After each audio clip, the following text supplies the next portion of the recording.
Benson in Oxfordshire, and they're our medium support helicopter.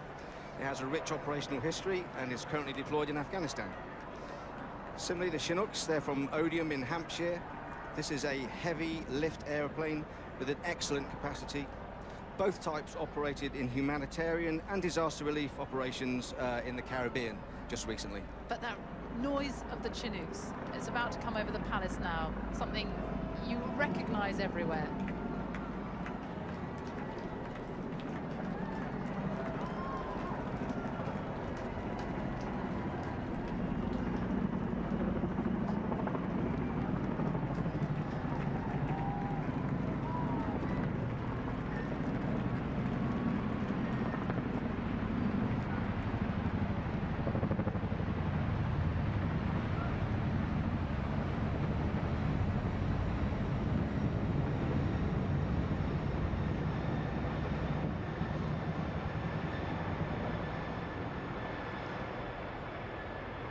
Big smile from Her Majesty the Queen. And now we have the second wave. These are training helicopters, aren't they? 2 Junos, 1 Jupiter.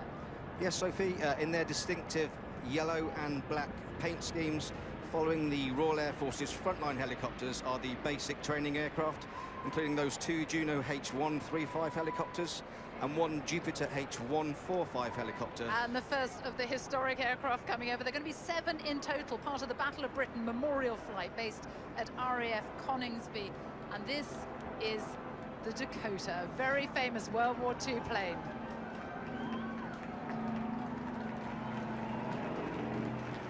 Followed by wave 4, the Lancaster, accompanied by 3 Spitfires and 2 Hurricanes. One of those Hurricanes is being flown today by the station commander at RAF Coningsby, Mike Borkwell, who is a Typhoon pilot, but he has chosen history over speed.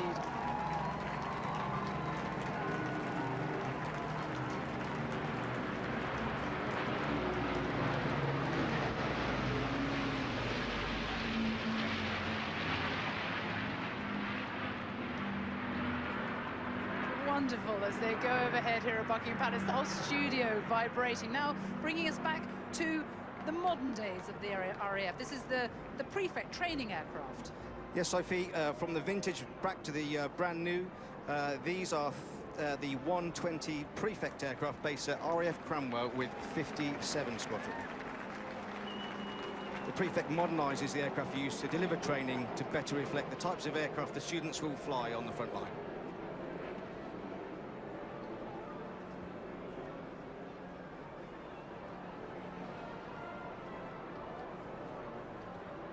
And here come the Tucanos. Yes, Sophie, 9 Tucanos in Diamond 9 formation. Most of the pilots in today's flypast will have cut their teeth on the Tucano.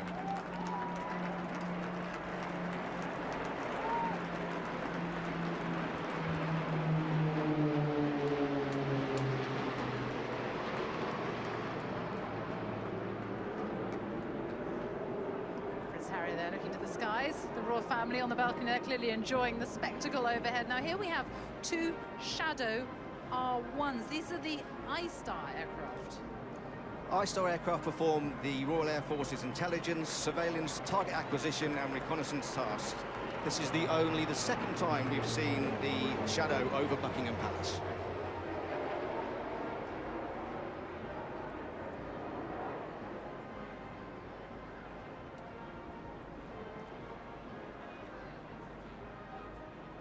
And next over, Sophie, are the C-130J Hercules aircraft, the primary tactical transport aircraft for the Air Force since 1967. This is a real workhorse for us. And these are the beginning of the big beasts, the Hercules. This only came into force, well, this came into force in 1967, and what a roar it makes as it comes overhead.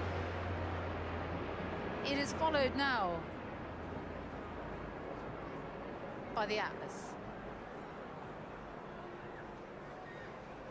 Another old-to-new comparison then, with 47 years between the C-130 and the AE-400 Atlas, which is entered into service recently with the Royal Air Force.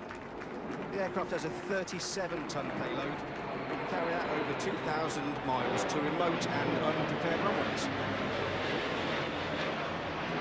A two more transport aircraft coming over now. One big, one small. The smaller one is a BAE 146. That's going to be very familiar to the royal family because that is the aircraft that is used to transport senior members of the royal family all around the world. Yes, we're seeing the C-17 Globemaster, long-range strategic heavy lift transport, and behind it the BA 146, which, as you say, is very familiar to the royal family and ministers.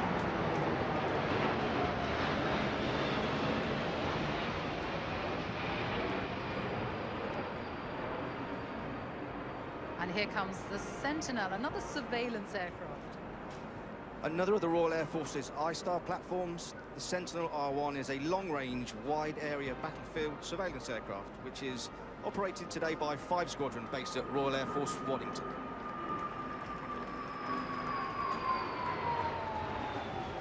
The Queen clearly enjoying the spectacle going over the palace today, and this is the biggest of them all. Get ready for the Voyager. It is almost 200 feet long, almost 200 feet wide. It is the RAF's largest aircraft. Our Voyager, operated by 10 and 101 Squadrons based at Royal Air Force Bryce Norton, is primarily used for both air-to-air refuelling and strategic air transport. The aircraft is in constant operational use.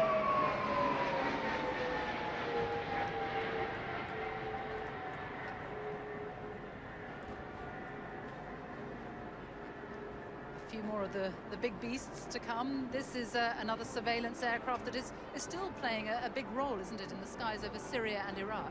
Yes, we're looking at the RC-135 rivet joint, another one of the Royal Air Force's I-Star aircraft, operated this time by 51 Squadron, again from Waddington.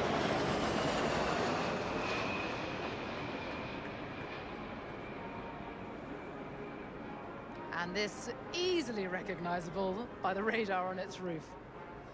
Behind the rivet joint is the AWACS E3D. That's the Airborne Warning Control System. The E3D Sentry is an airborne early warning aircraft with command and control capacity too. And over it goes. Stand by now for the first of the fast jets. Here they come. These are the Hawk T1s. They're the type of aircraft used by the Red Arrows. There are going to be almost 60 fast jets passing over us in the next few minutes alone. These aircraft are flown by 100 Squadron at RAF Leaming in North Yorkshire. 100 Squadron uses the Hawk in what we describe as the aggressor role, simulating enemy forces and providing essential training.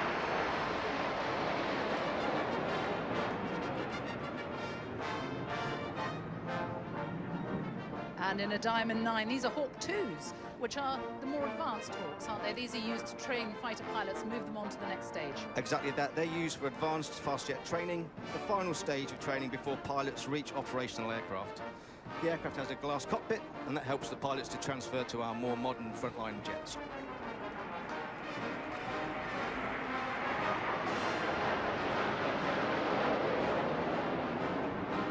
Stand by now for the Tornadoes. 9 of them about to pass overhead. They're going to be retired next year, based at RAF Marham. And behind them, you will see the Lightnings, the brand new Lightnings. Here come the Tornadoes.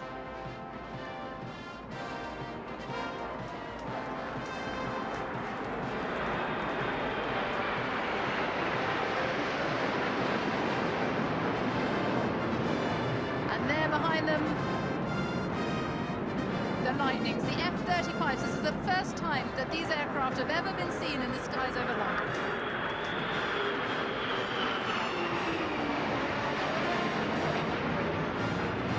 And now the centerpiece.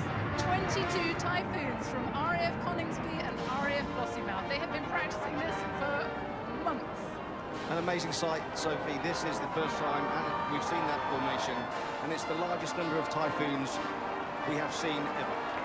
Led by Wing Commander Andy Chisholm. Over they go.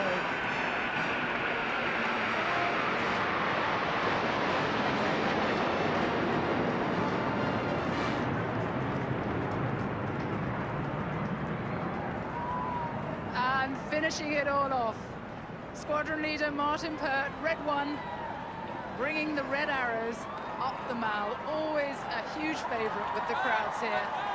You can hear the cheers.